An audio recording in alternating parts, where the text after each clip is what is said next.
Hello, everybody. It is January 1st, and we are looking for our daily dose of peace.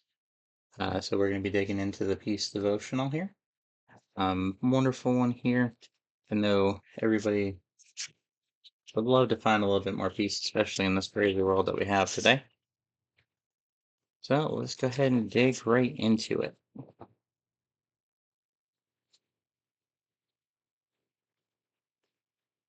So, with this one, the title is A New Resolution. Consider your ways and build the temple. And that's Haggai 1 7 through 8. It's going to be the verse that this is focusing on today. It says, people by nature build, tear down, and rebuild. We build our hopes, get disappointed, and then search for renewed hope. That is why we are fond of New Year's resolutions. They are very popular in our culture today, though most are seldom kept. We get busy, we forget, we fail. Making resolutions, though, at least forces us into a moment of honesty about our need to change. The Bible tells us to examine ourselves before the Lord. When we do this with sincerity, the Lord reveals where we fall short. This turns us back to God and helps us realize that we are incapable of living lives pleasing to Him apart from His help, day by day, hour by hour. Have you taken inventory lately? Have you considered where you stand with God? As you begin this new year, return to the Lord and consider Him, the one who gives you everything.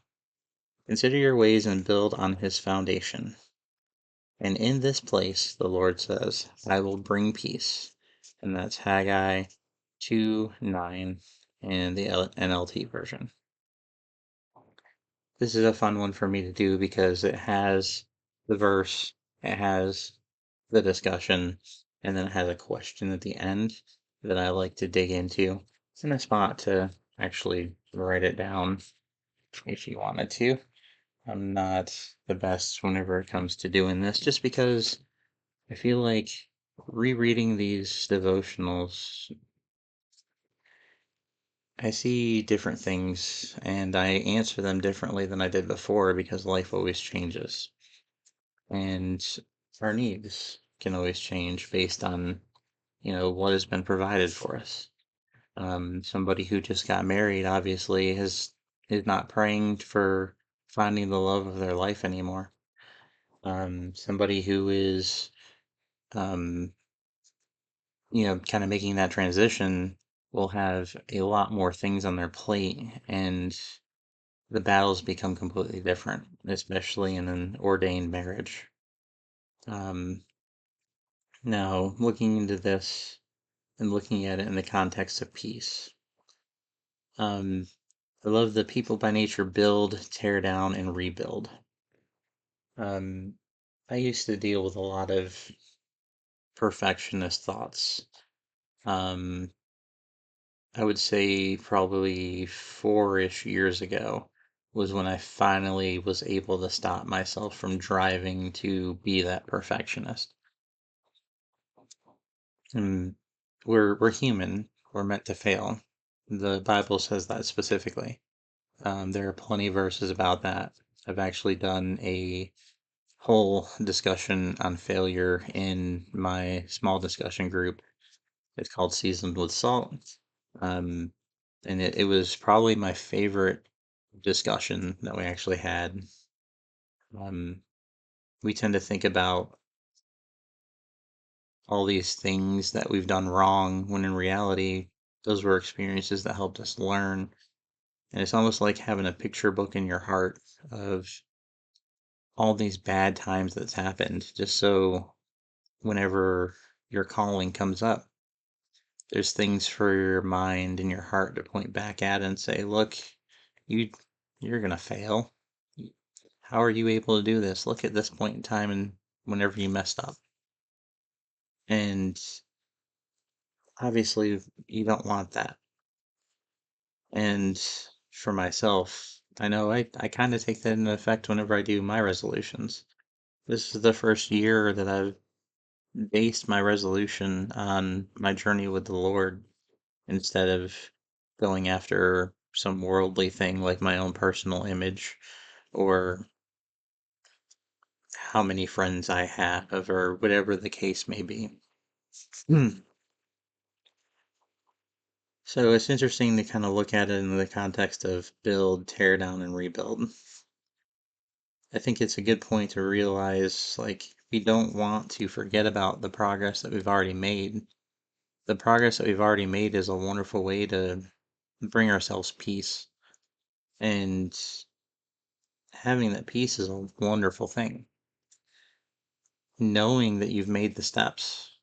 I've gone on a weight loss journey myself years ago where I was well over 325 pounds, probably more than that because I had stopped using the scale. And whenever I finally had the self-hate spark to really force myself to getting into it because I wasn't focused on the right mindset at the time. Um, it was towards the end of the year, and I set this crazy goal for myself that I would, in 1 month, lose like 40 or 50 pounds. And it just, obviously, that's just not doable. It wouldn't be healthy for me to do that. You know, talking about some of that perfectionist drive. But whenever it came down to time, I remember I looked at the scale and you know, I was at like 303. And I just remember it wasn't the number that I wanted to see. And I almost quit. But thankfully, I think through a little bit of divine intervention, um, I stepped on it again and I looked and I saw the 303. And I said, man, that's so close to under three.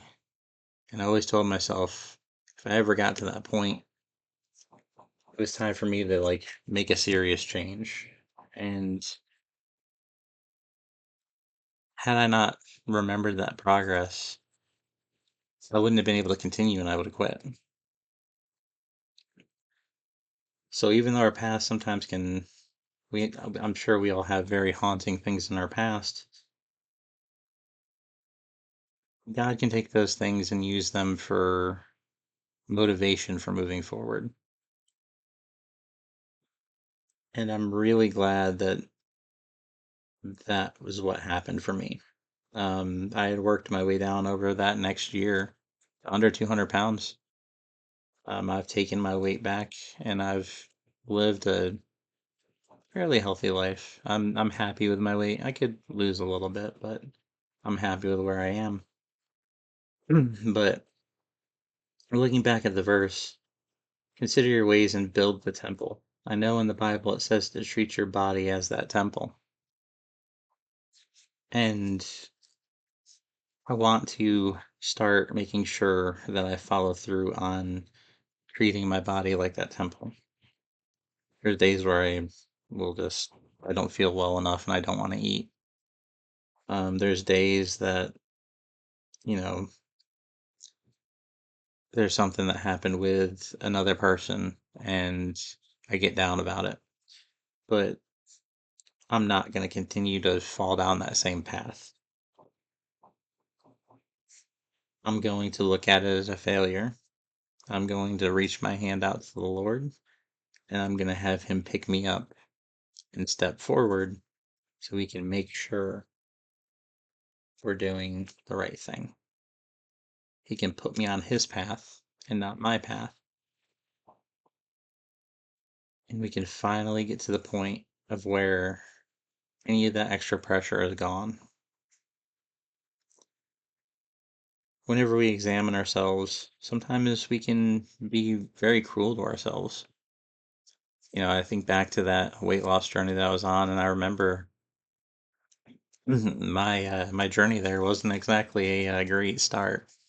I'm not proud to say, but this is kind of a point of humbling yourself. The thing that sparked my drive to lose so much weight was self-hate.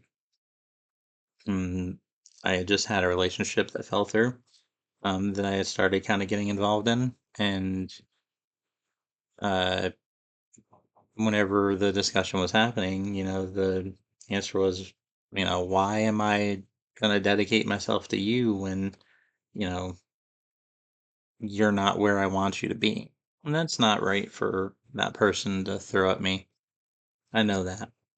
But at the time, I remember looking at the mirror and I saw myself, and I was just remember getting so angry and saying, like, I literally said it out loud, why would anybody want you? Like, you're over 300 pounds. Well, why would anybody want that? Why would anybody choose that? But thankfully, God took that moment and worked a miracle in me and got me out of that level of thinking, got me fully understanding that that's not good. And I can't talk to myself that way. And like I said, that was years ago. I'm super happy I've gone from that. I haven't ever reverted back to that. So it's been a wonderful thing there. But yeah, it's been it definitely was a journey there. So um, want to make sure if you guys are building up resolutions and you are thinking back and kind of thinking about what you would like to change, that you're nice to yourself about what's going on. And we can be very strong critics of ourselves, and that is not a thing that we do. And then when we do start to move forward on this direction, we need to realize that we need to dedicate ourselves to the Lord in this, and we need to lean on His strength, not ours, to get us to where we're going to. Because if we do depend on ourselves, we're going to get busy, we're going to forget, we're going to fail, and He's going to help us avoid that. And if we do inevitably fail, He's going to be there to pick us up and say, hey, it's okay. I'll use this as an example. If I forget to do this one day or something comes up or I get busy, I'm going to do two in a day. I'm going to make sure this doesn't fall by the wayside because this is my time with the Lord and this is the time that I'm going to take with that. But the question is, what is one area you are seeking God's help with this year? And I think I pretty much kind of answered that. But the area that I want to do is to make sure that the things that I'm doing, the things that I've learned, the things that He's taught me, whether that be my ministry or whether that be anything else that goes on, I carry myself as a great image of Him through there. And when I can't and when I fail, that I don't experience guilt, I don't experience shame, I don't experience fear, and I just only experience peace from turning it over to Him. Hopefully, this message resonated with you guys today. If it did, please leave a comment down at the bottom. I'd love to hear about it. It's a very interesting journey, and I look forward to um, inviting more people into it.